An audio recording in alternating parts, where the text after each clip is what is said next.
നമുക്കിന്നൊരു easy sago desert ഉണ്ടാക്കാം. 2 spoon കസ്കസ് കുതിർക്കാൻ വയ്ക്കുക. ഒരു പാത്രത്തിൽ 1 ലിറ്റർ വെള്ളം വെച്ച് തിളപ്പിക്കുക. നല്ലവണ്ണം വെട്ടി തിളച്ചതിന് ശേഷം മാത്രം 100 ഗ്രാം സാഗോ ഇട്ട് ഇടയ്ക്കിടയ്ക്ക് ഇളക്കിക്കൊണ്ടേ ഇരിക്കുക.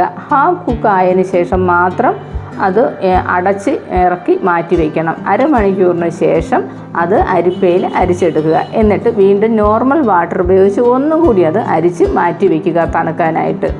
ഒരു പാൻ അടുപ്പത്ത് വയ്ക്കുക. പാൻ നന്നായി ചൂടായി കഴിയുമ്പോൾ 1 സ്പൂൺ നെയ്യ് ചേർക്കുക. നെയ്യ് ചൂടാകുമ്പോൾ വെർമസേലി 100 ഗ്രാം വെർമസേലി ഇട്ട് നന്നായിട്ട് ഇളക്കുക.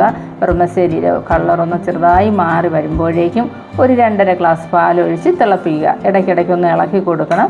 വെർമസേലി പാലിൽ കിടന്ന് നന്നായി വേവുമ്പോഴേക്കും ഒരു 4 ടേബിൾ സ്പൂൺ കണ്ടൻസ്ഡ് മിൽക്ക് ചേർക്കുക. അത് നല്ല രീതിയിൽ ഇളക്കി മിക്സ് ചെയ്ത് കഴിഞ്ഞതിന് ശേഷം തണുക്കാനായിട്ട് മാറ്റി വയ്ക്കുക.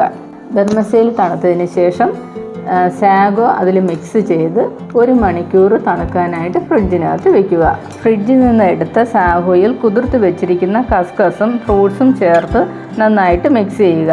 ഞാനിവിടെ എടുത്തിരിക്കുന്ന ഫ്രൂട്ട്സ് മാംഗോ, ബനാന, മാതളം, ഗ്രേപ്സ്, ചെറി എന്നിവയൊക്കെയാണ്.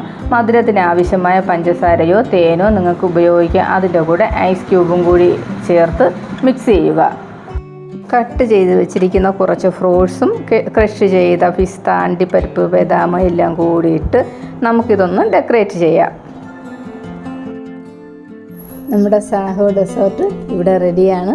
നമുക്കിനി ഇത് കഴിച്ചു നോക്കാം. കുട്ടികൾക്ക് കൊടുക്കാൻ നല്ലതാണ്. ഗസ്റ്റൊക്കെ വരുമ്പോൾ കൊടുക്കാം.